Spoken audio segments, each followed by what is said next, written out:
ಗೆಳತನ ಇರುವುದು ಉಸಿರಿರುವ ತನಕ. ಲಲಿತಾ ಕೆರಮನಿ. ಇಂಡಿಪೆಂಡೆಂಟ್ ಸಂಗ್ರಾಮ್ ನ್ಯೂಸ್ಗೆ ಸ್ವಾಗತ.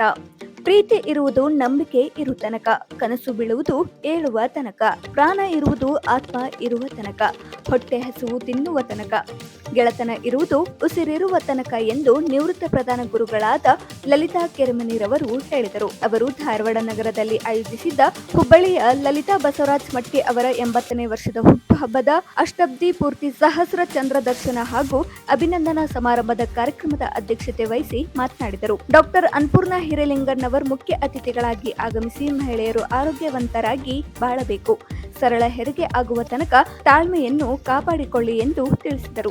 ಈ ಸಂದರ್ಭದಲ್ಲಿ Ramesh Kurli, B Y Patil, professor Basavaraj Hukkeri, Bhavana Eshwar Sanikop, Mallanagouda Hirelingannavar, Megha Channabasavaraj Kenchappanavar, doctor Alka Kulkarni, Sulladh, Halakatti ಸೇರಿದಂತೆ ಅನೇಕ ಕುಟುಂಬಗಳು ಹಾಗೂ ಹಿತೈಷಿಗಳು ಭಾಗವಹಿಸಿದ್ದರು.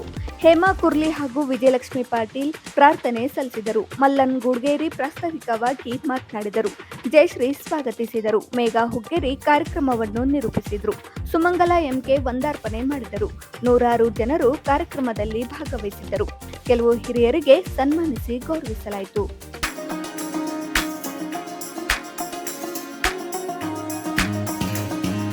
ನಾವು 1990ನೇ ಇಸ್ವಿ ಒಳಗೆ ಅಂದ್ರೆ ಇವತ್ತಿಗೆ 36 ವರ್ಷದ ಹಿಂದೆ ನಮ್ಮ ತಂದೆಯವರಿಗೆ 80 ವರ್ಷ ತುಂಬಿತ್ತು.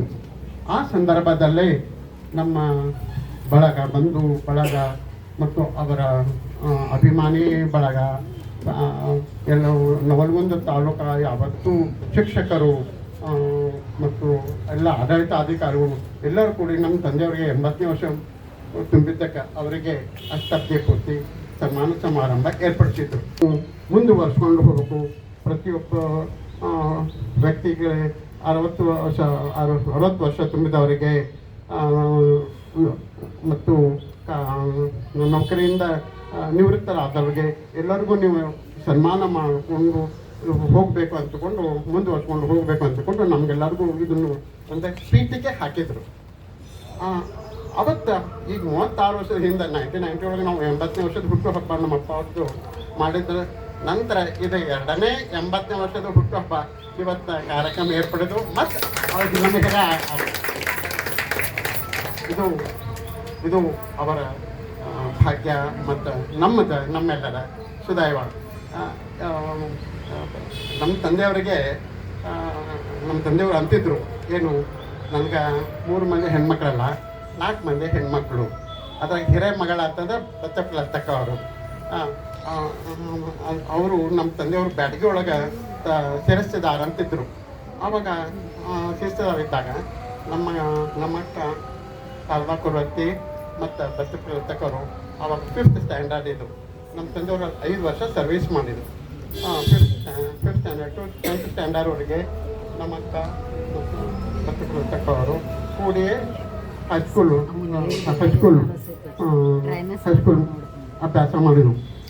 ಆ ಟೈಮ್ನಾಗ ನಮ್ಮ ಬಸಪುರ ಲತ್ತಕ್ಕವರು ಅಂದರೆ ಮಟ್ಟಿ ಟೀಚರು ಅವರ ಜಾಣತನ, ಅವರ ಅಭ್ಯಾಸ ಯಾವಾಗಲೂ ಫಸ್ಟ್ ರ್ಯಾಂಕ್ ಇದ್ದದ್ದು ನೋಡಿ ಆಕೆನ ನನ್ನ ಹಿರೇ ಮಗಳು ಸಾಧಾರಣ 2ನೇ ನಂಬರ್ ಮಗಳು ಅಂತಕೊಂಡು ಆಕೆಗೆ ಅಷ್ಟು ಪ್ರೀತಿ ಮಾಡ್ತಿದ್ರು.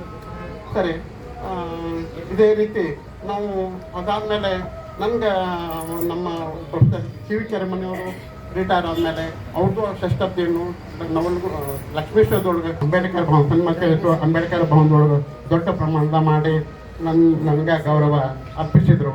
ಮತ್ತು ನಮ್ಮ ಸೊಸೆಂದ್ರು ನನ್ನಿಂದ ಒಂದು ಪ್ರಾಣ ತೀರಿಸಿದ್ರು ಅಂತಾರೆ. ಅವ್ರದ್ದೆಲ್ಲ ನಮ್ಮ ಸೊಸೆಂದ್ರ 3 ನಿಂತು ಲಗ್ನ ಮಾಡಿದ್ದೆ. ಅದಕ್ಕೆ ಅವರು ನಮ್ಮ ಮಾಮನ ಸನ್ಮಾನ ಮಾಡ್ತೇವೆ ಅಂದ್ಕೊಂಡು ಮಾಡಿ. ಸರಿ, ಆ ನಂತರ ಈಗ ಮೊನ್ನೆ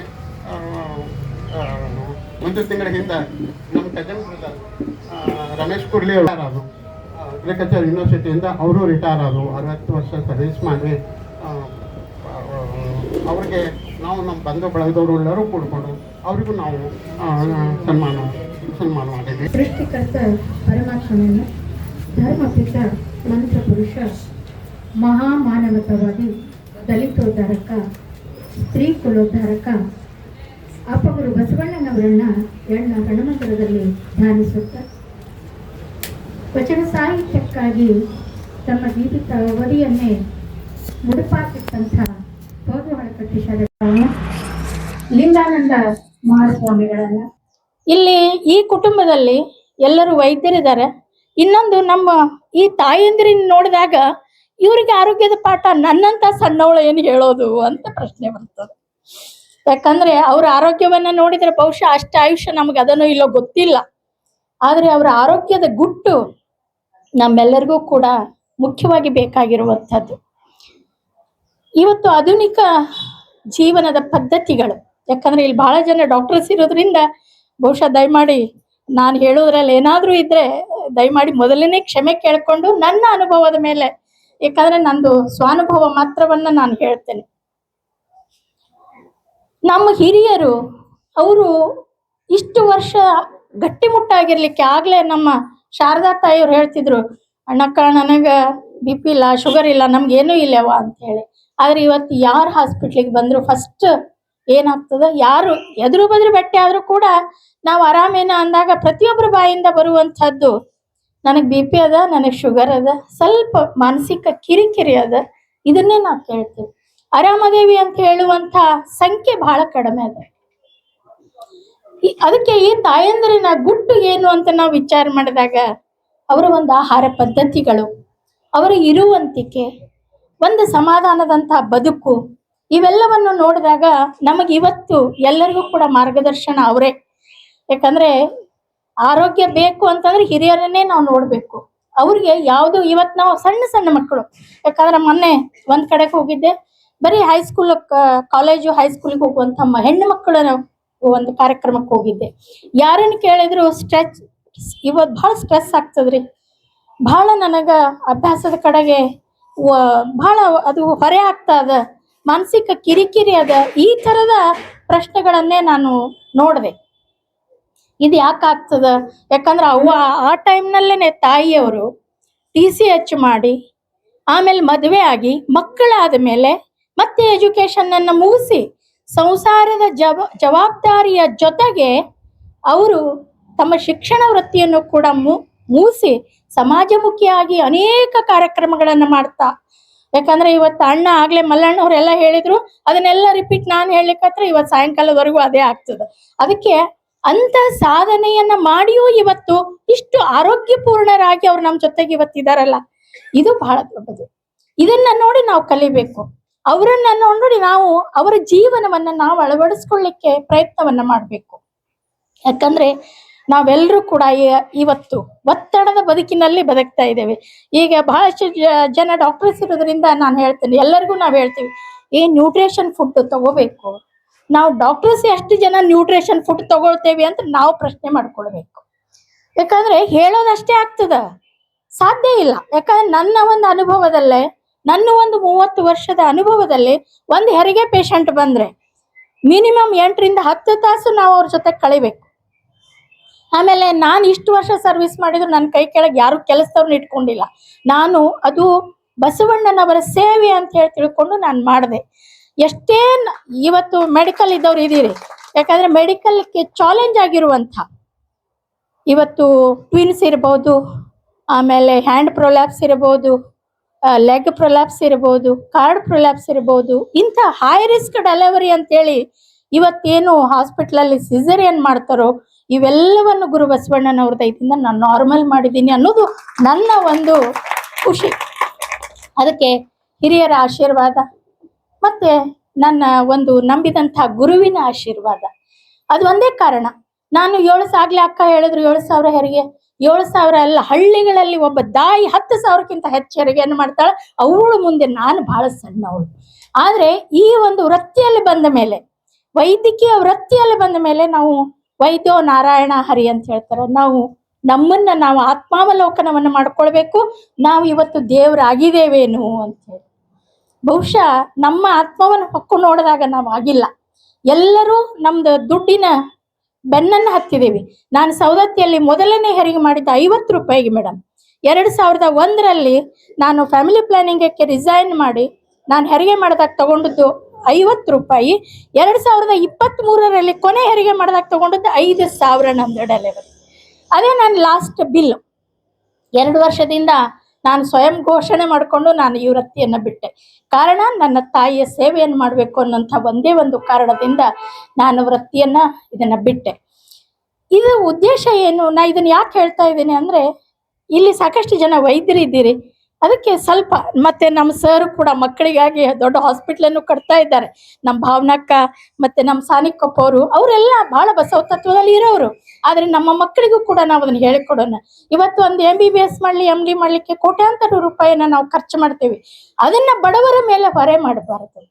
ಯಾವಾಗ ಸೇವೆ ಅಂತ ಹೋಗ್ತೇವೋ ಅದು ಸಾಧನೆನೂ ಆಗ್ತದ, ಅದರ ಜೊತೆಗೆ ಪರಮಾತ್ಮ ನಮಗೆ ಕರುಣೆಯನ್ನು, ಆ ಸೇವೆಯ ಫಲ ನಮಗೆ ಸಿಕ್ಕೇ ಸಿಗ್ತದೆ. ಅದಕ್ಕಾಗಿ ಎಲ್ಲರೂ ಕೂಡ ನಮ್ಮ ವೃತ್ತಿಯ ಬಗ್ಗೆ ಬಹಳ ಪ್ರಾಮಾಣಿಕವಾಗಿರ್ಬೇಕು ಅನ್ನೋಂಥ ಮಾತುಗಳನ್ನು ಹೇಳ್ತಾ, ಇವತ್ತು ಬಹಳಷ್ಟು ಜನ ತಾಯಂದಿರು ನಮ್ಗಿಂತ ಚಿಕ್ಕವರು ಕೂಡ ಮಕ್ಕಳು ಇಲ್ಲಿ ಬಂದಿದ್ದಾರೆ. ಅವ್ರಿಗೆ ಒಂದು ಮಾತನ್ನ ನಾನು ಹೇಳಲಿಕ್ಕೆ ಇಷ್ಟಪಡ್ತೇನೆ. ಯಾಕಂದ್ರೆ ಇವತ್ತು ಆರೋಗ್ಯ ಯಾಕೆ ಕೆಡ್ತಾ ಇದೆ ಅನ್ನೋದನ್ನ ನಾವು ಪ್ರಶ್ನೆ ಮಾಡ್ಬೇಕು. ಯಾಕಂದ್ರೆ ಆರೋಗ್ಯ ಕೆಟ್ಟ ಮೇಲೆ ಸಾಕಷ್ಟು ಔಷಧಿಗಳನ್ನ ನಾವು ತಗೊಳ್ಳೋದಕ್ಕಿಂತ ಆರೋಗ್ಯ ಯಾಕೆ ಕೆಡ್ತಾ ಅದ ಅಂತ ಒಂದು ಸಾರಿ ನಾವು ವಿಚಾರ ಮಾಡ್ಕೊಂಡ್ರೆ ಬಹುಶಃ ಹಾಸ್ಪಿಟ್ಲ್ಗಳ ಸಂಖ್ಯೆ ಕಡಿಮೆ ಆಗ್ತದೆ. ಬಹಳಷ್ಟು ಜನ ಡಾಕ್ಟರ್ಸ್ ನನಗೆ ವಿರೋಧ ಮಾಡೋದು ಇದಕ್ಕೆ. ಯಾಕಂದ್ರೆ ನಾನು ವೈದ್ಯಕೀಯ ವೃತ್ತಿಯಲ್ಲಿ ಇದ್ರೂ ಕೂಡ ಕಳೆದ ವರ್ಷ ನನಗೆ 2 ಸಾರಿ ಹಾರ್ಟ್ ಅಟ್ಯಾಕ್ ಆಯ್ತು. ನಾನು ಆಸ್ಪತ್ರೆಗೆ ಹೋಗ್ಲಿಲ್ಲ. ನಾನು ನ್ಯಾಚುರೋಪತಿ ದಡ್ಡಿ ಕಮಲಾಪುರಕ್ಕೆ ಹೋಗಿ ನ್ಯಾಚುರೋಪತಿಯನ್ನ ಮಾಡಿ ಬಂದೆ.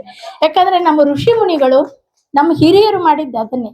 ಇವತ್ತು ಯಾಕೆ ಹಾರ್ಟ್ ಅಟ್ಯಾಕ್ಗಳಾಗ್ತವೆ, ಇವತ್ತು ಯಾಕೆ BP ಶುಗರ್ಗಳು ಹೆಚ್ಚಾಗ್ತಾ ಇದಾವೆ ಅಂದ್ರೆ ಇವ್ರನ್ನ ನೋಡಿ ನಾವು ಕಲಿಬೇಕು. ಅವರ ಜೀವನ ಪದ್ಧತಿ, ಅವ್ರಿಗೆ ಯಾವುದು ಟೆನ್ಷನ್ ಮಾಡ್ಕೊಳ್ತಾ ಇರ್ಲಿಲ್ಲ.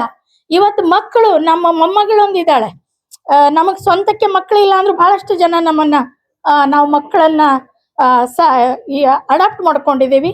ನಮ್ಮ ಮೊಮ್ಮಗಳು ಈಗ 2ನೇ ಕ್ಲಾಸಿಗೆ ಹೋಗ್ತಾಳೆ. ಆಕೆ ಹೇಳ್ತಾಳೆ, ಅಜ್ಜಿ ಬೆನ್ನು ನೋಯಿಸ್ತದ, ತಲೆ ನೋಯಿಸ್ತದ, ನನಗಿಷ್ಟು ಟೆನ್ಷನ್ ಆಗ್ತದ ಅಜ್ಜಿ ಅಭ್ಯಾಸಕ್ಕೆ. ಈಗ 2ನೇ ಕ್ಲಾಸಿಗೆ ಹೋಗುವ ಮಗುವಿನ ಆರೋಗ್ಯದ ಪರಿಸ್ಥಿತಿ ಹೇಳಿ.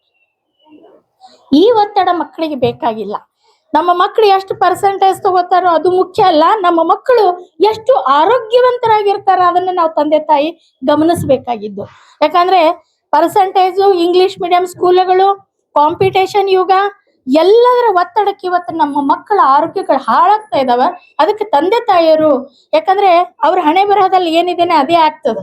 ಅದಕ್ಕೆ ದಾರಿಯನ್ನ ತೋರಿಸೋದು ಮಾತ್ರ ನಾವು ಮಕ್ಕಳಿಗೆ ಸರಿಯಾದ ಮಾರ್ಗವನ್ನ ತೋರಿಸ್ಕೊಡ್ಬೇಕು. ಈಗ ಎಷ್ಟೋ ಜನ ಡಾಕ್ಟರ್ಸ್ ಇಲ್ಲಿ ಮೇಡಮ್ಸ್ ಎಲ್ಲ ಇದ್ದಾರೆ, ಎಲ್ಲರಿಗೂ ಗೊತ್ತದ ನಮಗ ಎಷ್ಟು ಜನ ಡಾಕ್ಟರ್ಸ್ ತಮ್ಮ ಆರೋಗ್ಯವನ್ನ ಕೆಡಿಸ್ಕೊಂಡಾರೆ. ನಾವು ಜನರಿಗೆ ಏನ್ ಹೇಳೋದದ, ಇದನ್ನೊಂದ್ಸರಿ ನಾವು ಆತ್ಮಾವಲೋಕನವನ್ನು ಮಾಡ್ಕೊಳ್ಳೇಬೇಕು.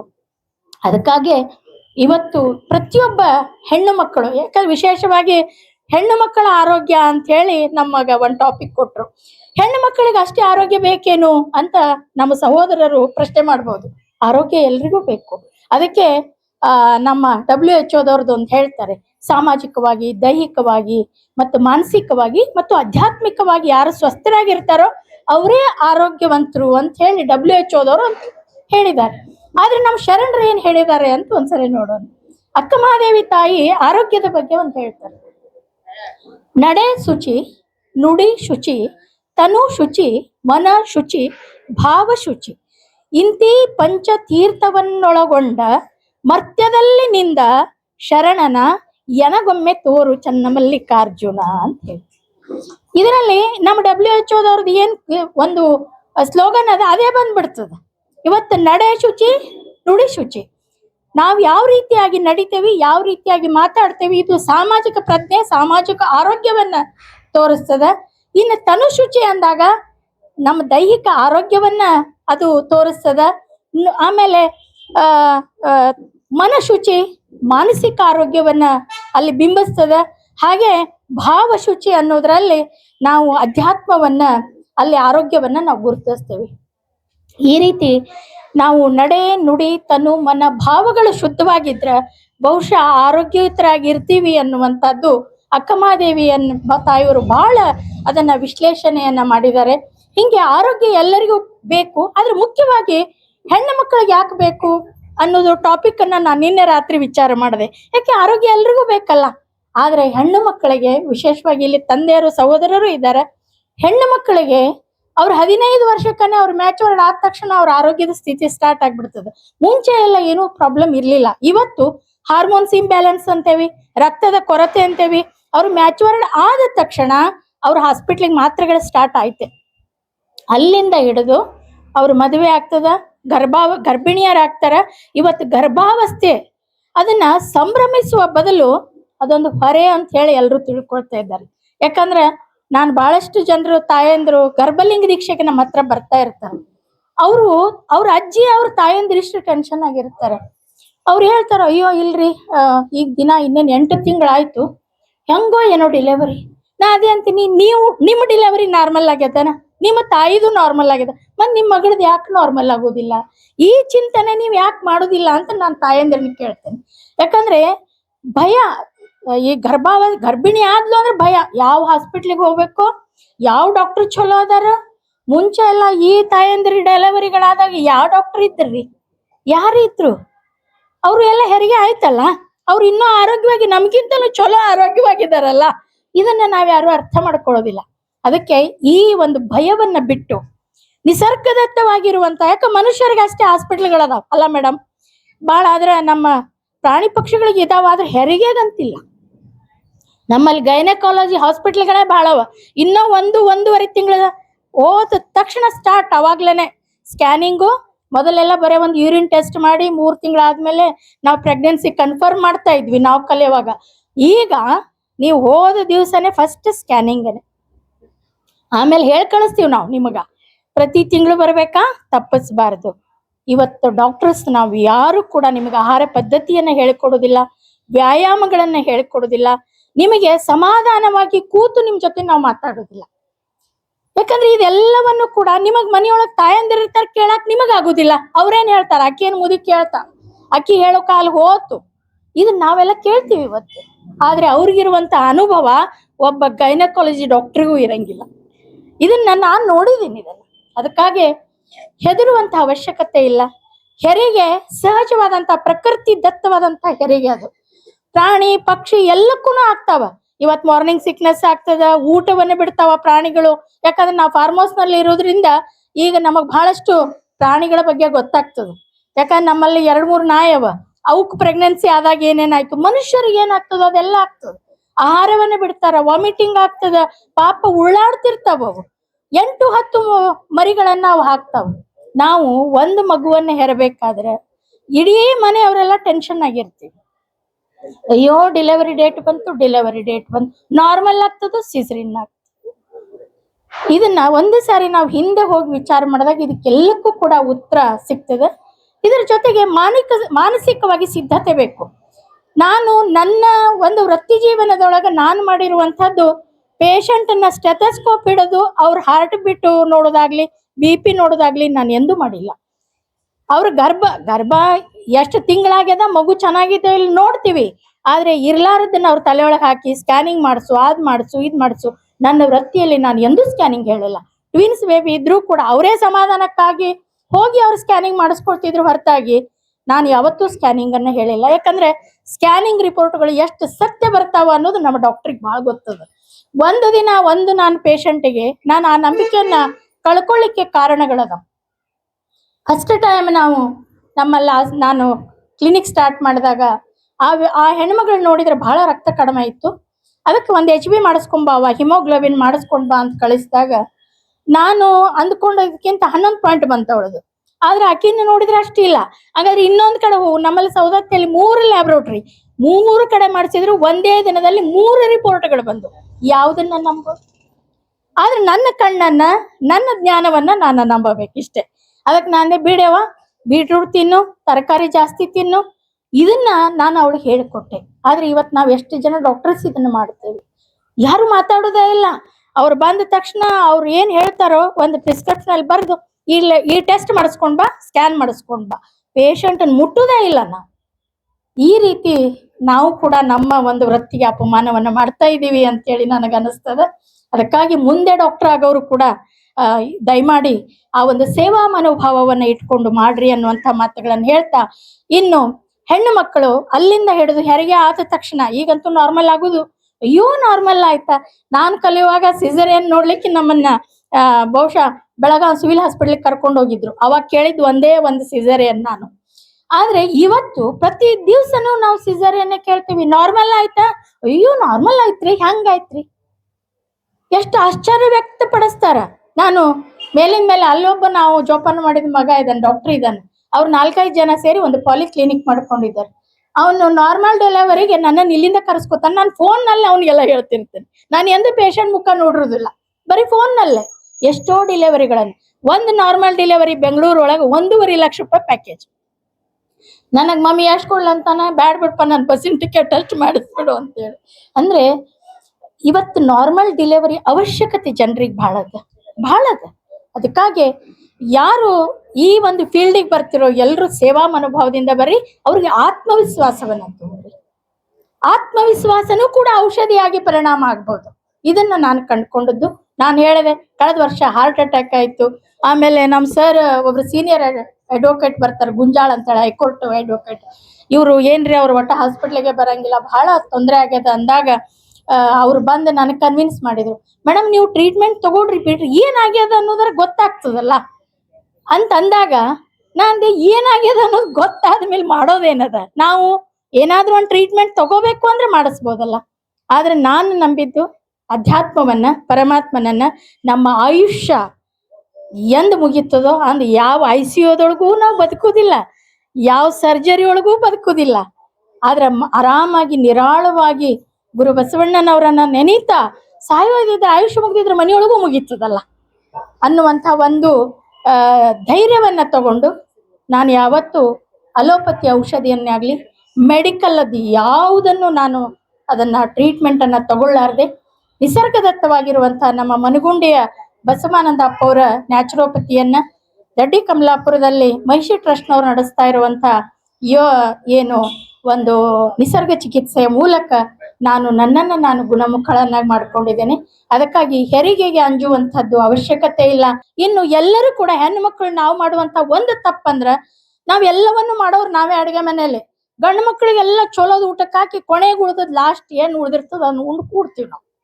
ಇದೆಲ್ಲ ಹೆಣ್ಮಕ್ಳದ್ರೆ ನನ್ನನ್ನು ಹಿಡ್ಕೊಂಡು, ನಮ್ಮ ಮನೆಯವರು ಸೌದತ್ತಿ ಕೋರ್ಟಿಗೆ ಹೋಗ್ಬಿಟ್ರೆ ನಾವು ಅವತ್ತು ಅಡುಗೆನೇ ಮಾಡೋದಿಲ್ಲ.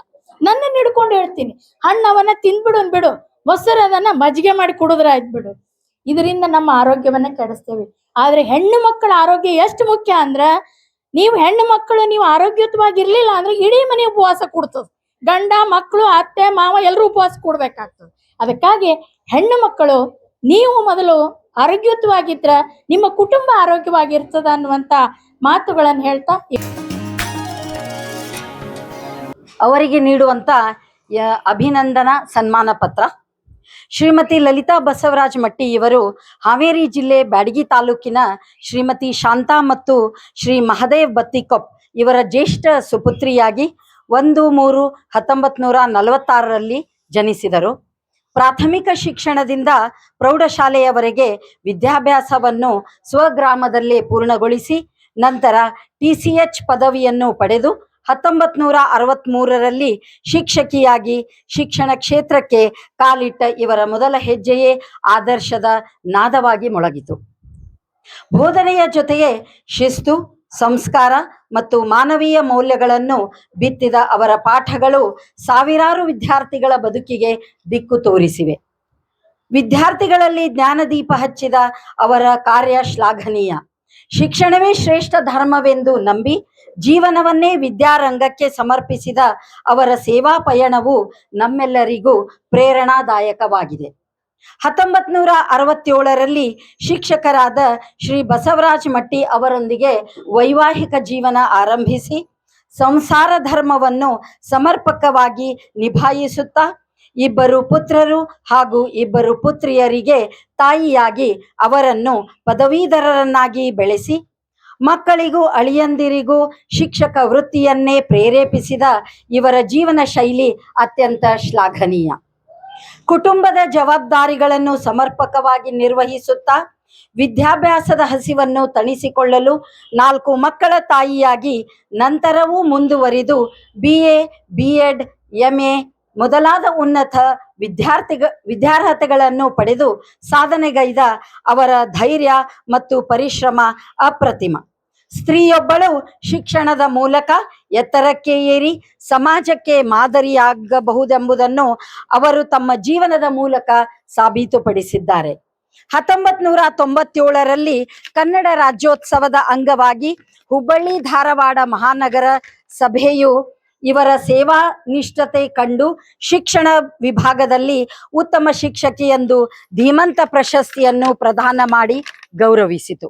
ಶಿಕ್ಷಣ ಕ್ಷೇತ್ರದಲ್ಲಿ ಅವರ ನಾಯಕತ್ವ, ವಿಶೇಷವಾಗಿ ಮುಖ್ಯೋಪಾಧ್ಯಾಯರಾಗಿ ಸಲ್ಲಿಸಿದ ಸೇವೆ ಶಾಲೆಯ ಅಭಿವೃದ್ಧಿಗೆ ಕಾರಣವಾಯಿತು. ಹುಬ್ಬಳ್ಳಿ, ಧಾರವಾಡ ಹಾಗೂ ಸುತ್ತಮುತ್ತಲಿನ ಅನೇಕ ಶಾಲೆಗಳಲ್ಲಿ 42 ವರ್ಷಗಳಿಗಿಂತ ಹೆಚ್ಚು ಕಾಲ ಅವರು ಸಲ್ಲಿಸಿದ ನಿಸ್ವಾರ್ಥ ಸೇವೆ ಸ್ಮರಣೀಯ. ಅವರ ಸಾಧನೆ, ಶಿಸ್ತು, ಕಾಳಜಿ ಮತ್ತು ಮಮತೆ ಇವೆಲ್ಲವೂ ಶಿಕ್ಷಣ ಕ್ಷೇತ್ರಕ್ಕೆ ಅಮೂಲ್ಯವಾದ ಕೊಡುಗೆಗಳಾಗಿವೆ. ಇವರಂತಹ ಆದರ್ಶ ಶಿಕ್ಷಕಿಯರು ಸಮಾಜದ ನಿಜವಾದ ಶಿಲ್ಪಿಗಳು. ಶಿಕ್ಷಣ ಕ್ಷೇತ್ರದ ಜೊತೆಗೆ ಧಾರ್ಮಿಕ ಕ್ಷೇತ್ರಗಳಲ್ಲಿಯೂ ಅವರು ಸೇವೆ ಸಲ್ಲಿಸಿದ್ದಾರೆ. ಹುಬ್ಬಳ್ಳಿ, ಹಾಸನ, ಬ್ಯಾಡಗಿ, ರಾಣೆಬೆನ್ನೂರು, ಹಾವೇರಿ ಮುಂತಾದ ಅನೇಕ 30ಕ್ಕೂ ಹೆಚ್ಚು ದೇವಾಲಯಗಳಿಗೆ ಓಂ ನಮಃ ಶಿವಾಯ ಮಂತ್ರದ ಇಲೆಕ್ಟ್ರಾನಿಕ್ LED ಲೈಟ್ ಬೋರ್ಡ್ಗಳನ್ನು ಸುಮಾರು 4 ಲಕ್ಷ ರೂಪಾಯಿಗಳ ವೆಚ್ಚದಲ್ಲಿ ಅಳವಡಿಸಿದುದು ಅವರ ಭಕ್ತಿಭಾವದ ದೀಪ್ತಿಮಂತ್ರ ಉದಾಹರಣೆಯಾಗಿದೆ. ಲಿಂಗರಾಜನಗರದ ಮಂಗಳಾದೇವಿ ಗುಡಿಯ ಅನ್ನ ಸಂತರ್ಪಣೆ ದಾಸೋಹಕ್ಕೆ 1 ಲಕ್ಷ ರೂಪಾಯಿಗಳ ದೇಣಿಗೆ ನೀಡಿ ದಾನ ಧರ್ಮಗಳಲ್ಲಿಯೂ ಸಹ ಮಾದರಿಯಾಗಿದ್ದಾರೆ. ಪ್ರವಾಸ ಪ್ರಿಯರಾಗಿರುವ ಇವರು ಕನ್ಯಾಕುಮಾರಿಯಿಂದ ಕಾಶ್ಮೀರದವರೆಗೆ, ಪಂಜಾಬಿನಿಂದ ಕಲ್ಕತ್ತಾದವರೆಗೆ ಭಾರತ ಭೂಮಿಯ ವೈವಿಧ್ಯತೆಯನ್ನು ಅರಿತುಕೊಂಡಿದ್ದಾರೆ. ವೈಷ್ಣವೋದೇವಿ, ಕಾಶಿ ವಿಶ್ವನಾಥ, ಅಯೋಧ್ಯೆ, ದೆಹಲಿ, ಆಗ್ರಾ, ಮಧುರಾ, ಮೌಂಟ್ ಅಬು, ಉದಯ್ಪುರ್, ಜೈಪುರ್, ರೋಹಟಾಂಗ್, ಪಂಜಾಬ್, ಅಮೃತ್ಸರ್, ಚಾಮುಂಡಾದೇವಿ, ನೈನಾದೇವಿ, ಕುರುಕ್ಷೇತ್ರ, ಫುಟ್ಪರ್ತಿ, ವಾಘಾ ಬಾರ್ಡರ್ ಮುಂತಾದ 100ಕ್ಕೂ ಹೆಚ್ಚು ಪವಿತ್ರ ಮತ್ತು ಐತಿಹಾಸಿಕ ಕ್ಷೇತ್ರಗಳಿಗೆ ಪ್ರತಿ ವರ್ಷ ಭೇಟಿ ನೀಡಿ ಸಾಂಸ್ಕೃತಿಕ, ಆಧ್ಯಾತ್ಮಿಕ ಅರಿವನ್ನು ವಿಸ್ತರಿಸಿದ್ದಾರೆ. ಇಂದು 80 ವಯಸ್ಸು ಪೂರ್ಣಗೊಳಿಸಿ 81 ವಯಸ್ಸಿಗೆ ಪಾದಾರ್ಪಣೆ ಮಾಡುತ್ತಿರುವ ಈ ಪವಿತ್ರ ಸಂದರ್ಭದಲ್ಲಿ ಅಷ್ಟಾಬ್ದಿ ಪೂರ್ತಿ ಸಹಸ್ರಚಂದ್ರ ದರ್ಶನದ ಶುಭ ಸಂಭ್ರಮದಲ್ಲಿ ಅವರ ಶೈಕ್ಷಣಿಕ, ಧಾರ್ಮಿಕ ಹಾಗೂ ಸಾಮಾಜಿಕ ಸಾಧನೆಯನ್ನು ಸ್ಮರಿಸಿ ನಾವು ಆದರಾಭಿಮಾನಿಗಳು ಈ ಅಭಿವಂದನೆ ಸನ್ಮಾನ ಪತ್ರವನ್ನು ಗೌರವಪೂರ್ವಕವಾಗಿ ಸಮರ್ಪಿಸುತ್ತಿದ್ದೇವೆ. ಅವರ ನಿವೃತ್ತಿ ಜೀವನ ಆರೋಗ್ಯ, ಸಂತೋಷ ಮತ್ತು ಶಾಂತಿಯಿಂದ ಕೂಡಿರಲಿ ಎಂದು ಹಾರೈಸುತ್ತಾ ಅವರ ಅಮೂಲ್ಯ ಸೇವೆಗೆ ನಮ್ಮ ಹೃತ್ಪೂರ್ವಕ ಅಭಿನಂದನೆಗಳು ಮತ್ತು ಕೃತಜ್ಞತೆಗಳು. ಮತ್ತೊಮ್ಮೆ ಜೋರಾಗಿ ಚಪ್ಪಾಳೆ ಹಾಕೋಣ.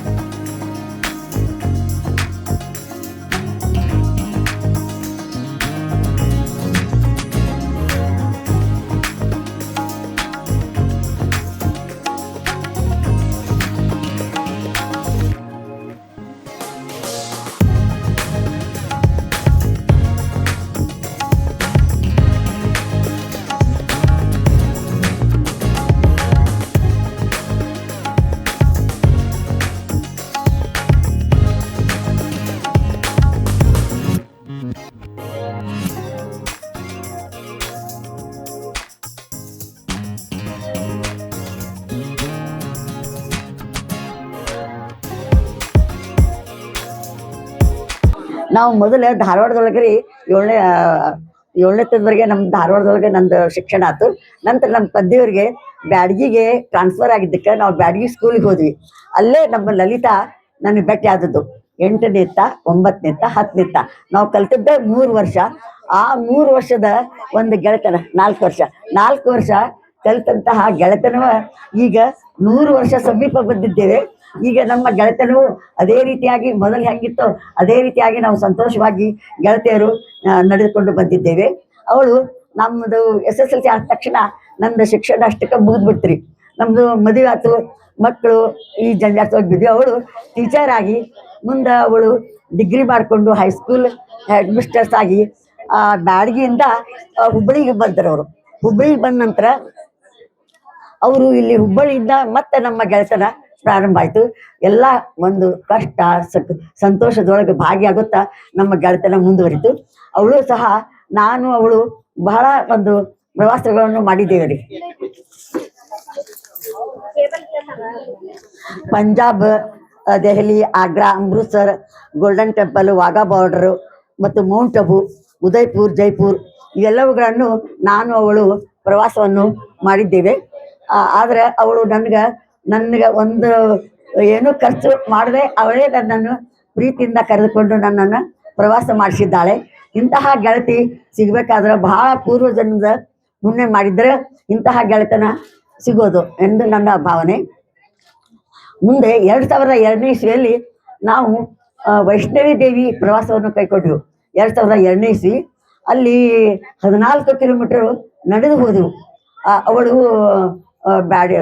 ಹುಬ್ಬಳ್ಳಿಯಲ್ಲಿಯ ಅವರ ಟೀಚರ್ ಬಳಗವನ್ನು ಕರೆದುಕೊಂಡು ಬಂದಿದ್ದು. ಎಲ್ಲರೂ ಕೂಡ ಅಲ್ಲಿ ಹೋದ್ವಿ. 14 ಕಿಲೋಮೀಟರ್ ಬೆಳಗಿನ 6 ಗಂಟೆಗೆ ಚಾಲು ಮಾಡಿ ಆ ಒಂದು ಜಮ್ಮು ಟಾವಿಯಿಂದ 14 ಕಿಲೋಮೀಟ್ರು ವೈಷ್ಣವಿ ದೇವಿ ಟೆಂಪಲ್ಗೆ ಹೋಗ್ಬೇಕು. ಬರುವಾಗ 14 ಕಿಲೋಮೀಟರ್ ನಡೆದು ಹಾಗೆ ನಡೆದಿದ್ದೇವೆ ಇಬ್ಬರು ಗೆಳತಿಯರು. ಅವಾಗ ಏನಿತ್ತು, ಅವತ್ತು ನೋಡ್ರಿ ಸಂಕಷ್ಟ ಇತ್ತು.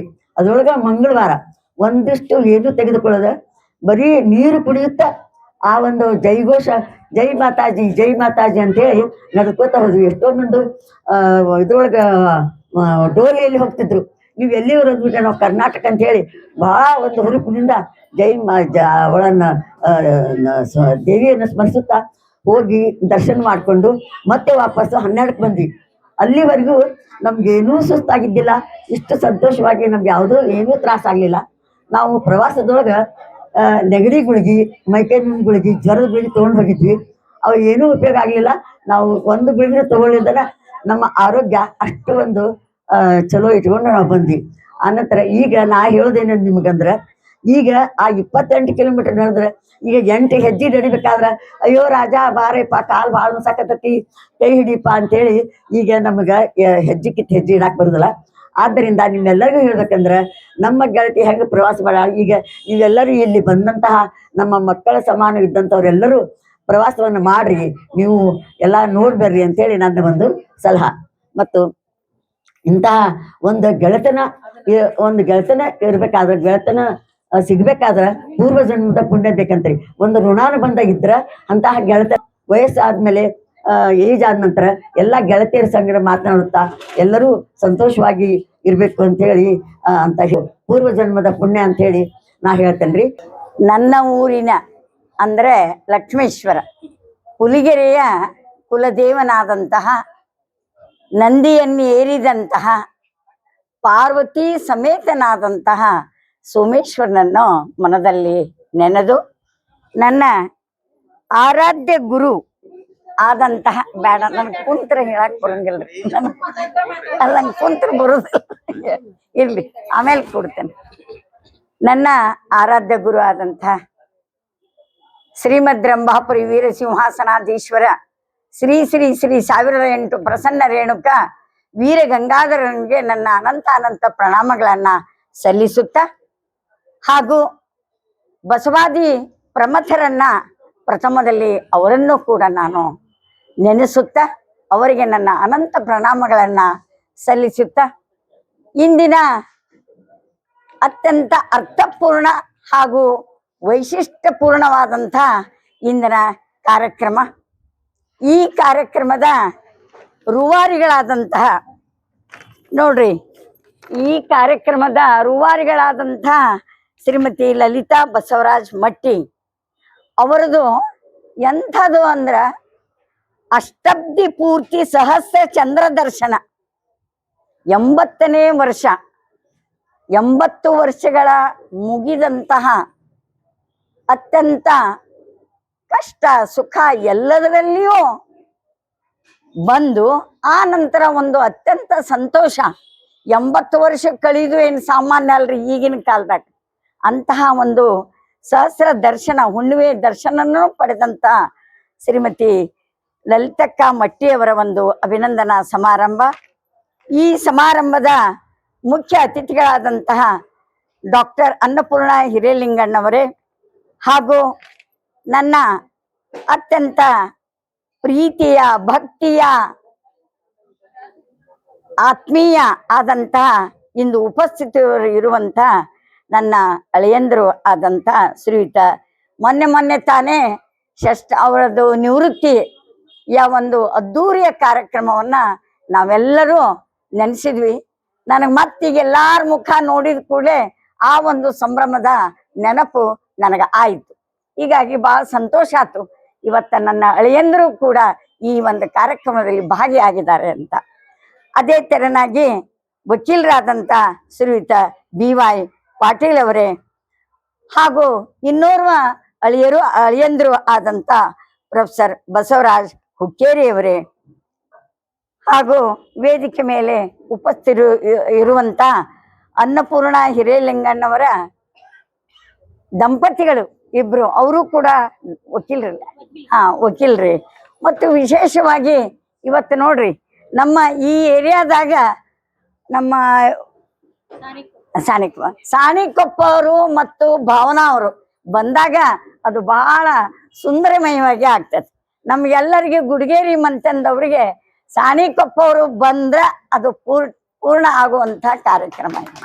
ಅದಕ್ಕೆ ನಾ ಯಾಕೋ ಎಲ್ಲಿ ಸಾಣಿಕೊಪ್ಪ ಅವ್ರು ಕಾಣವಲ್ರ ನಾ ಕಾರಣಾಗ ಇರ್ತತಿ ಅಂತ ನಾ ಕಾಡು ಇಲ್ಲಿ ನೋಡಿದೆ. ನಾನು ಐತನ ಅಂತ ಹಿಂಗ ನೋಡಿದೆ, ಯಾಕೋ ಕಾಣ್ಲಿಲ್ಲ ಅಂದಾಕ್ಷಣ ನಮ್ಮ ಸಂಕಲ್ಪ ಅನ್ನುವಂಥದ್ದು ಬಹಳ ಮುಖ್ಯ. ಯಾಕಂದ್ರೆ ನಾನು ಮನಸ್ಸು ಮಾಡೇನಿ ಅವರಿಬ್ರು ದಂಪತಿಗಳು ಅಲ್ಲಿ ಇಳಿದ್ರು. ಅದಕ್ಕೆ ಬಹಳ ಸಂತೋಷ. ಈ ವೇದಿಕೆ ಮೇಲೆ ಉಪಸ್ಥಿತರು ಇರುವಂಥ ತಮ್ಮೆಲ್ಲರನ್ನ ನಾನು ಮೊಟ್ಟ ಮೊದಲು ತಮಗ ಅನಂತ ನಮನಗಳನ್ನ ಹೇಳ್ತಾ ಈ ಒಂದು ಕಾರ್ಯಕ್ರಮಕ್ಕೆ ಅತ್ಯಂತ ಅಭಿಮಾನದಿಂದ, ಆಸಕ್ತಿಯಿಂದ, ಭಕ್ತಿಯಿಂದ, ಪ್ರೀತಿಯಿಂದ, ನೆಮ್ಮದಿಯಿಂದ ಬಂದಂತಹ ಬಹಳ ದೊಡ್ಡ ಬಳಗ ಐತಿ. ಅದಕ್ಕೆ ನನಗೆ ಹೆಂಗೆ ಹೇಳಿ ಯಾರ್ಯಾರು ಅಂತ ಹೇಳಿ ಟೈಮು ಬಹಳ ಆಗ್ತತಿ. ಯಾಕಂದ್ರ ಊರೆಲ್ಲ ನೆಂಟರು, ಕೇರೆಲ್ಲ ಬಳಗ, ಧರಣಿಯಲ್ಲೇ ಕುಲದೈವವಾಗಿರಲು ಯಾರನ್ನು ಬಿಡಲು ಸರ್ವಜ್ಞ ಅಂತ. ಯಾರನ್ನು ಬಿಡ್ಬೇಕು ನಾನು? ಇವರು ನಮ್ಮ ಬತ್ತಿಕೊಪ್ಪಲಲ್ತಾನ ನಾನು ನಡ್ಕೊಂಡಂಥವ್ರು, ಅವರು ನಮಗೆ ಪರಿಚಯ. ಮತ್ತು ನಮ್ಮ ಬೀಗರು ಬಂದಾರ, ಬೀಗರ ಅಕ್ಕ ನಾಗವಕ್ಕರ್ ಬಂದಾರ. ಅವರು ಯಾರ್ಯಾರಂತ ಹೇಳಿ ಅವರ ಅಭಿಮಾನಕ್ಕೆ ನಾನು ಮೆಚ್ಚಬೇಕು. ಏನಂದ್ರೆ ಬ್ಯಾಡಗಿಯಿಂದ ಈಗ ತಾನೇ ಕುಲಕರ್ಣಿ ಫ್ಯಾಮಿಲೀಸ್ ಅಂದ್ಬಿಡ್ತೇನೆ. ಎಲ್ಲ ಕುಲಕರ್ಣಿ ಕುಟುಂಬದವರೆಲ್ಲರೂ ನೋಡ್ರಿ ಹಿರಿಯರಾದಂಥವ್ರು ಎಷ್ಟು ಅಭಿಮಾನ ಇಟ್ಟು ಅವರು ಡಾಕ್ಟರ್ ರಾಣಿ ಅಜಿತ್ ಕುಲಕರ್ಣಿ, ಅಲಕಾ ಕುಲಕರ್ಣಿ ಅಂತ ಹೇಳಿದ್ರು. ಇವರೆಲ್ಲರೂ ಬಂದಿದ್ದಾರೆ. ಅದಕ್ಕೆ ಅವರೆಲ್ಲರಿಗೂ ನಾನು ಮತ್ತೊಮ್ಮೆ ನನ್ನ ಅನಂತ ನಮಸ್ಕಾರಗಳನ್ನ ಸಲ್ಲಿಸ್ತೇನೆ. ಅದು ಅಲ್ಲದೇ ಈ ಒಂದು ಕಾರ್ಯಕ್ರಮ ಇಷ್ಟೊಂದು ವೈಭವಪೂರ್ಣಿತವಾಗಿ ನಡಿಬೇಕಾದ್ರೆ ಕಾರಣ ಯಾರ್ರೀ? ನೋಡ್ರಿ, ನಮ್ಮೆಲ್ಲರನ್ನ ಇಷ್ಟು ಸಂತೋಷಗೊಳಿಸುವುದು.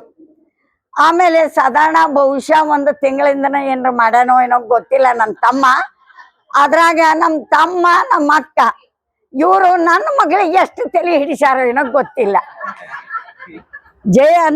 ಜಯಶ್ರೀ ಗುಡಿಗೇರಿಗೆ ಮತ್ತ ಮೇಘಾ ಹುಕ್ಕೇರಿಗೆ ನಮ್ಮ ಅಳಿಯಂದ್ರು ಭಾಳ ಗಟ್ಟಿ.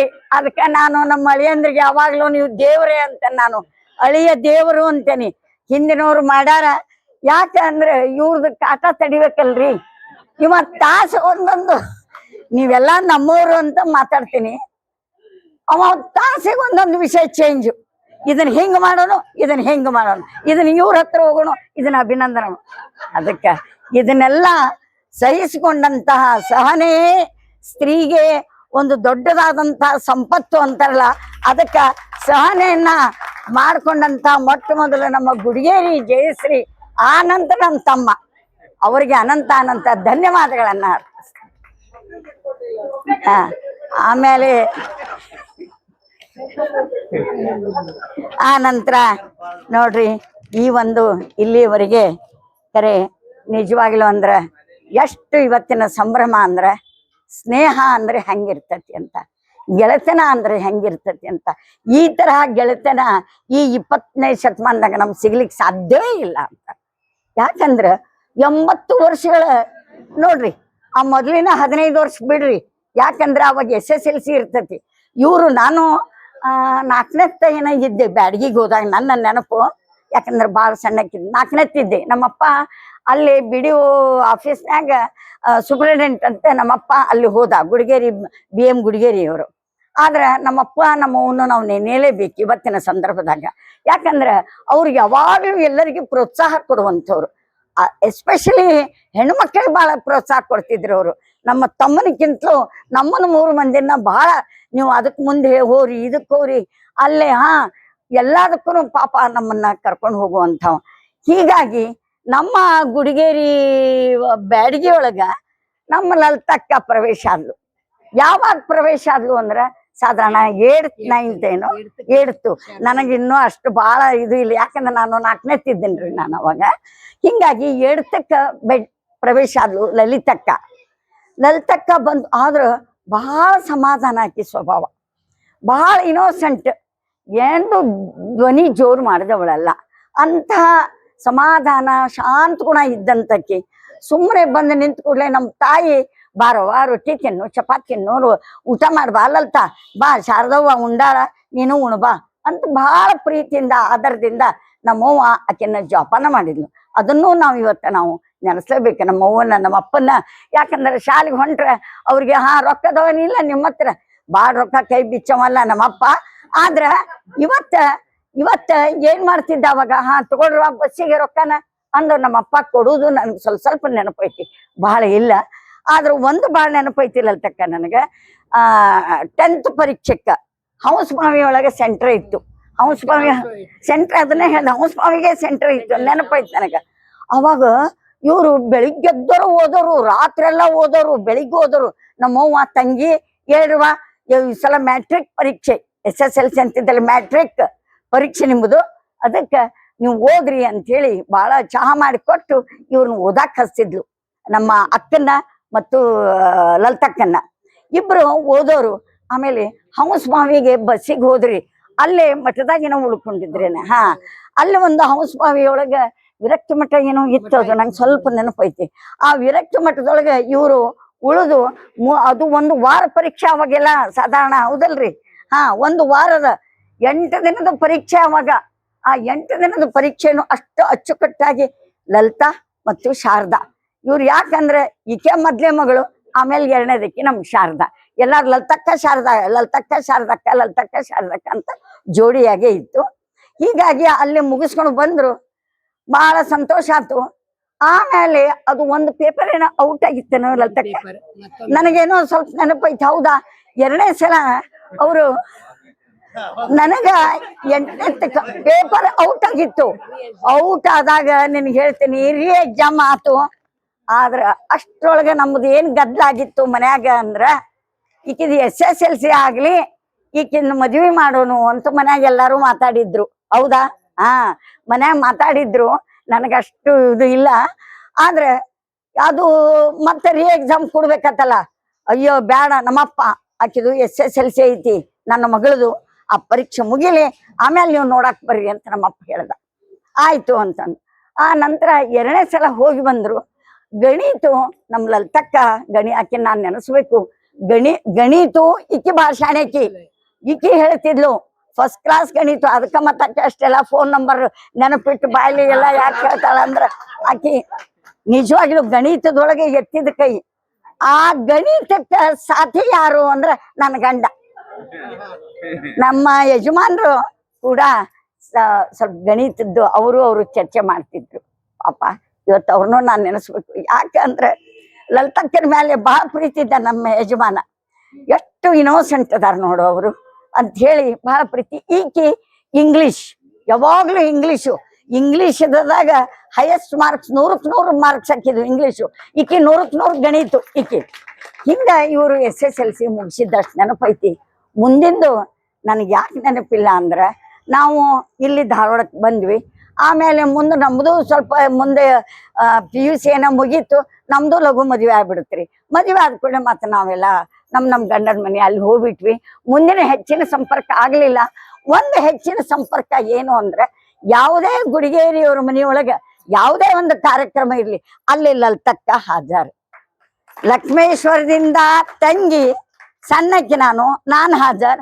ಇವರು ಹುಬ್ಬಳ್ಳಿಯಿಂದ ಬ್ಯಾಡಗಿ ಮತ್ತೆ ಯಾವ್ದಾದ್ರು ಊರಿಗಿದ್ರು ಟ್ರಾನ್ಸ್ಫರ್ ಇದ್ರು. ಅಷ್ಟೇ ಅಲ್ಲ, ಅವರು ಒಂದ ಆಶ್ಚರ್ಯ, ನಾವೆಲ್ಲ ಹೆಣ್ಮಕ್ಳು ತಿಳ್ಕೊಡುದು ನಮ್ ಲಗ್ನ ಆತಂದ್ರ ಮುಗಿದು ಹೊತ್ಬಿಡ್ರಿ, ಕಲಿದೆಲ್ಲ ಮುಗಿದು ಹೊತ್ತು ಅಂದ್ ಮುಂದೆ ಮಕ್ಕಳದ್ದು ಅದು. ಆದ್ರ ನಮ್ ಲಲಿತಕ್ಕ ಹಂಗ ಮಾಡ್ಲಿಲ್ಲ. ಆಕೆ ಮುಂದ BA ಎಕ್ಸ್ಟರ್ನಲ್ BA ಮಾಡಿದ್ಲು, ಆಮೇಲೆ B.Ed ಮಾಡಿದಲ್ರಿ.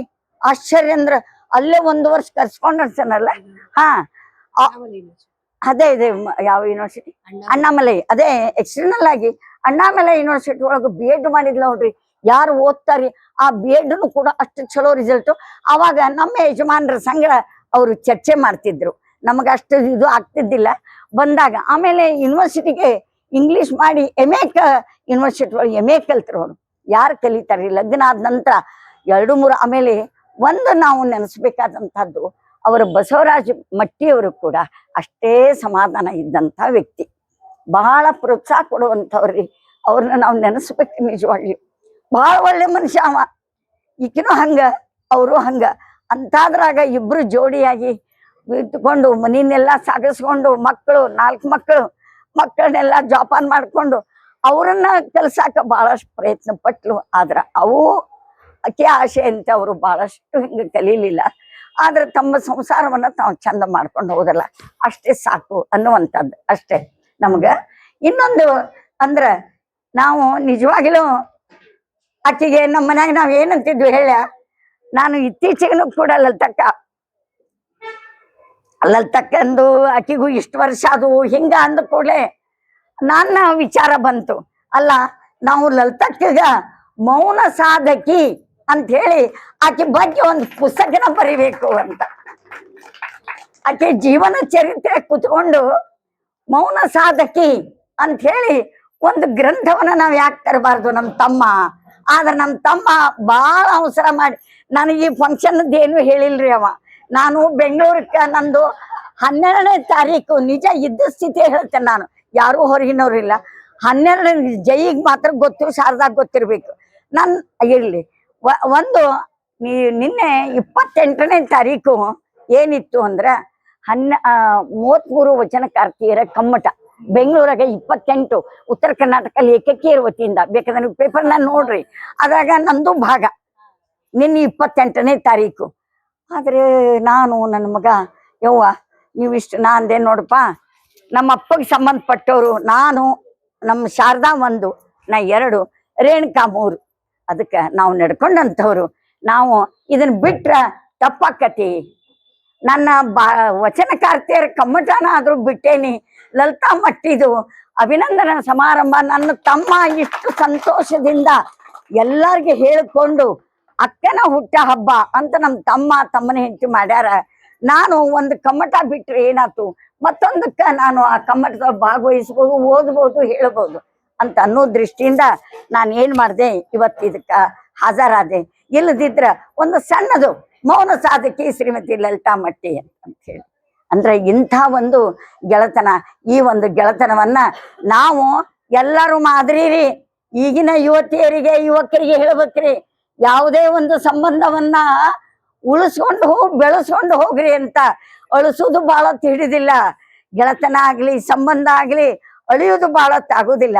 ಆದ್ರ ಅದನ್ನ ಉಳಿಸಿ ಬೆಳೆಸ್ಕೊಂಡು ಹೋಗೋದು ನಮ್ಮ ಶಾರದಕ್ಕ ಮತ್ತು ಲಲಿತಕ್ಕನಿಂದ ನಾವು ಕಲಿಬೇಕು ಅನ್ನುವಂಥ ಮಾತನ್ನ ನಾನು ಇಲ್ಲಿ ಹೇಳ್ತಾ, ಅವರಿಗೆ ನೋಡ್ರಿ 80, ಈಗ ಆ 80ಕ್ಕೆ ಇನ್ನು 20 ಸೇರಿ 100 ವರ್ಷದ ತುಂಬ ಜೀವನವನ್ನ ಅವರು ಇನ್ನು ಮುಂದೆ ಸುಖಮಯವಾಗಿ ಸಂತೋಷಮಯವಾಗಿ ಸಾಗಿಸ್ಲಿ ಅನ್ನುವಂಥ ಮಾತನ್ನು ನಾನು ಇಲ್ಲಿ ಹೇಳ್ತಾ, ಈಗಾಗಲೇ ನಮ್ಮ ಅನ್ನಪೂರ್ಣ ಅಕ್ಕ ಅವರು, ಅನ್ನಪೂರ್ಣ ಅವರು ಬಹಳ ಚಂದ ತಮ್ಮದು ಎಲ್ಲ ವಿಷಯ, ತಮ್ಮ ವೈದ್ಯ ವೃತ್ತಿ ಹಾಗೂ ಯಾವ ರೀತಿ ನಾನು ಬಸವ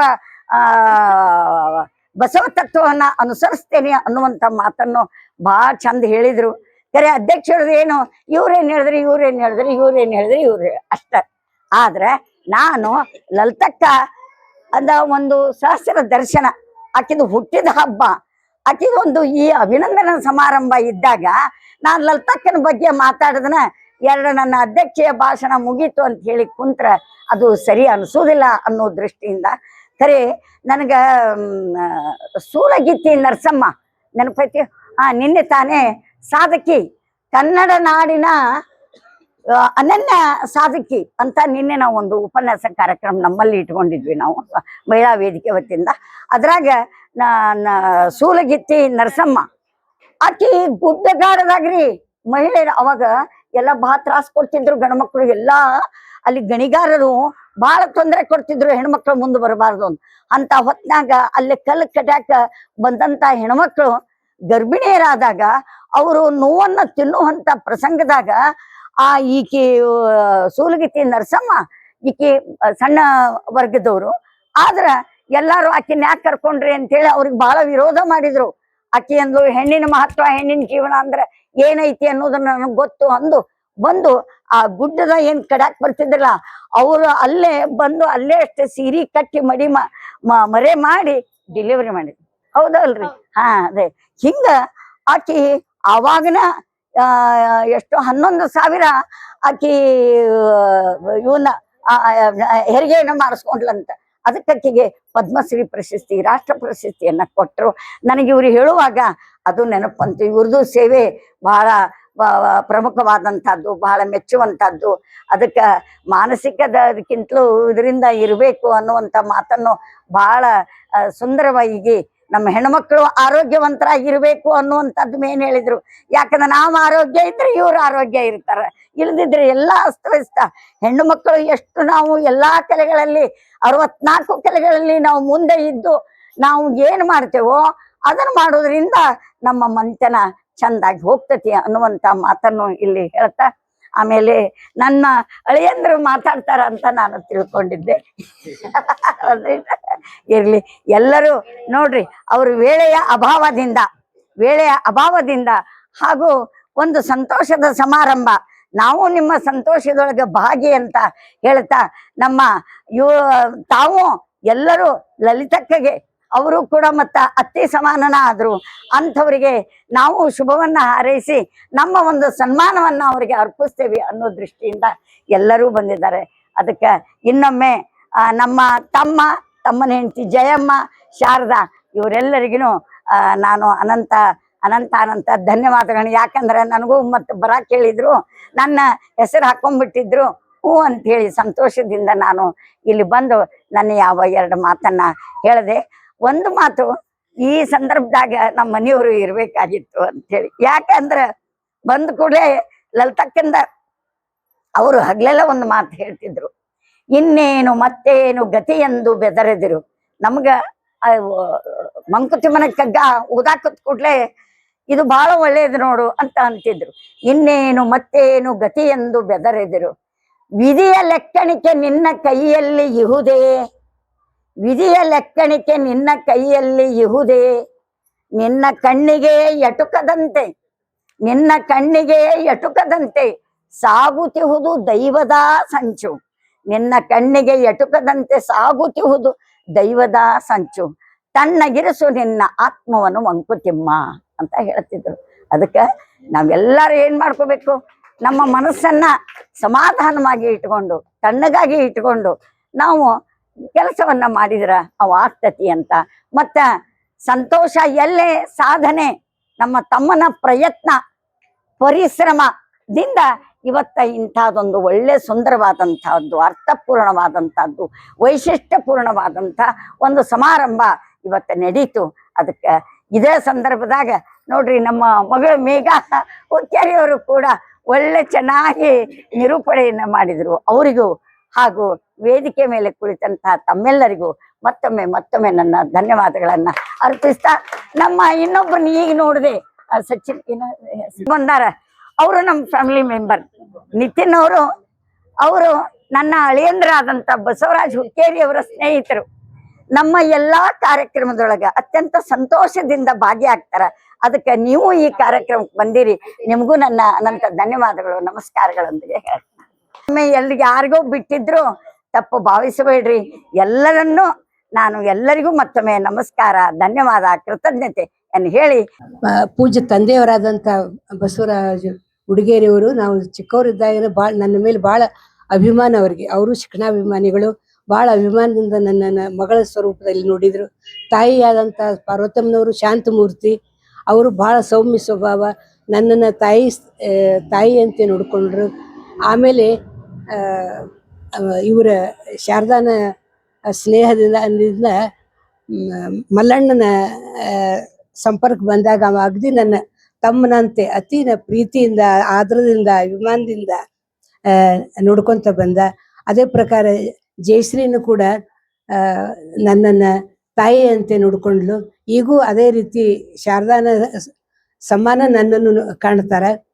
ಇಷ್ಟೆಲ್ಲ ಅಭಿಮಾನದಿಂದ ಅದೇ ಪ್ರಕಾರ ಅವ್ರ ಬಳಗದವರು ಎಲ್ಲರೂ ನನ್ನನ್ನು ಆತ್ಮೀಯತೆಯಿಂದ ನೋಡಿದ್ರು. ಇಷ್ಟೆಲ್ಲ ವೈಭವೋಪೇತ ಸಮಾರಂಭ ಮಾಡಿದ್ದು ಎಲ್ಲ ಶ್ರೇಯಸ್ಸು ಮಲ್ಲಣ್ಣ ಜಯಶ್ರೀ ಅವರಿಗೆ ಹೋಗ್ಬೇಕು.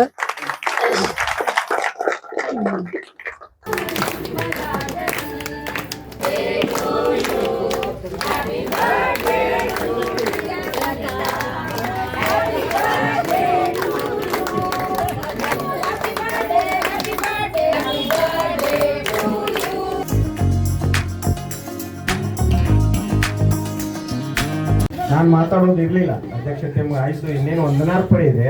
ಆದರೆ ನನಗೆ ಸನ್ಮಾನ ಸ್ವೀಕರಿಸಿ ನನ್ನ ಯಾವುದೇ ರೀತಿಯಾದಂಥ ಒಂದು ಸೇವೆ ಸಲ್ಲಿಸದೆ ಹೋದರೆ ನಾನು ಆ ಸನ್ಮಾನಕ್ಕೆ ಯೋಗ್ಯ ಆಗೋದಿಲ್ಲ ಅನ್ನುವಂಥ ಕಾರಣ ಇಟ್ಕೊಂಡು ಒಂದೆರಡು ನನ್ನ ಮನಸ್ಸಿಗೆ ಬರ್ತಕ್ಕಂಥ ಭಾವನೆಗಳು ಏನು ಬಂದವು ಈ ಎಲ್ಲ ಕಾರ್ಯಕ್ರಮವನ್ನು ನೋಡ್ತಾ ಇದ್ದಾಗ, ಮೊದಲನೇದಾಗಿ ಮಲ್ಲನವರು ತಮ್ಮ ಕುಟುಂಬವನ್ನು ಪರಿಚಯ ಮಾಡಿಸ್ತಿದ್ರು.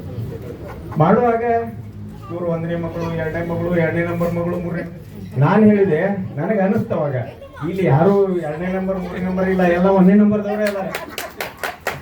ಇಷ್ಟು ಅದ್ಭುತವಾಗಿರ್ತಕ್ಕಂಥ ಒಂದು ಮನೆತನವನ್ನು ನೋಡಿದಾಗ ಅವರು ನಡೆದುಕೊಳ್ಳುವಂತ ಸಂಬಂಧ ಹೇಗೆ ಗಟ್ಟಿಗೊಳಿಸ್ತಾ ಹೋಗ್ತಾ ಇದೆ ಅಂತಕ್ಕಂಥದ್ದನ್ನ ನನಗನ್ನಿಸ್ತಾ ಇದೆ. ಒಂದು ಗಿಡವನ್ನು ನೋಡಿದಾಗ ಎಲ್ಲರಿಗೂ ಏನ್ ಕಾಣಿಸ್ತದ, ಆ ಗಿಡದ ಅದ್ರದ್ದು ಬೊಡ್ಡೆ ಅದು ಎಷ್ಟು ದಪ್ಪ ಇದೆ, ಎಷ್ಟು ಹಲಿಗೆ ಆಗ್ಬೋದು, ಎಷ್ಟು ಕಿಮ್ಮತ್ತಾಗ್ಬೋದು, ಅದು ಬಿಡುವಂಥ ಹಣ್ಣು, ಅದು ಬಿಡುವಂಥ ಹೂವು, ಅದ್ರ ಮೇಲಿಂದ ಅದಕ್ಕೆ ಕಿಮ್ಮತ್ತು ಅಳಿತಾರೆ. ಆದ್ರೆ ಆ ಒಂದು ಗಿಡದಿಂದ ಬರತಕ್ಕಂಥ ಗಿಡದ ಬೊಡ್ಡೆ ಗಟ್ಟಿ ಆಗಿರ್ಬೇಕಾದ್ರೆ ಅದೇ ರೀತಿಯಾಗಿರ್ತಕ್ಕಂಥ ಒಂದು ಮನೆತನ, ಆ ಮನೆತನವನ್ನು ಗಟ್ಟಿಯಾಗಿ ನಿಲ್ಲಿಸ್ಬೇಕು. ಆ ಗಿಡಕ್ಕೆ ಹೂವು ಹಣ್ಣು ಎಲ್ಲವನ್ನು ಕೊಡುವಂಥ ಸಮಾಜಮುಖಿಯಾಗಿರ್ತಕ್ಕಂಥ ಮನೆತನ ಆಗ್ಬೇಕಾದ್ರೆ ನಮಗೆ ಕಾಣಿಸೋದು ಗಿಡ ಮತ್ತು ಹೂವು ಹಣ್ಣು ಎಲೆ, ಆದ್ರೆ ಗಿಡದ ಬೇರುಗಳು ನಮಗೆ ಕಾಣೋದಿಲ್ಲ.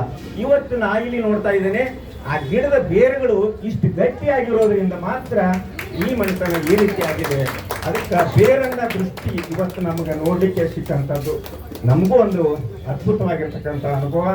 ಈ ಒಂದು ಅನುಭವವನ್ನು ಮಾಡಿಕೊಟ್ಟಿರ್ತಕ್ಕಂಥ ಎಲ್ಲರಿಗೂ ನಮನಗಳನ್ನು ಸಲ್ಲಿಸಿ ನನ್ನೆರಡು ಮಾತುಗಳನ್ನು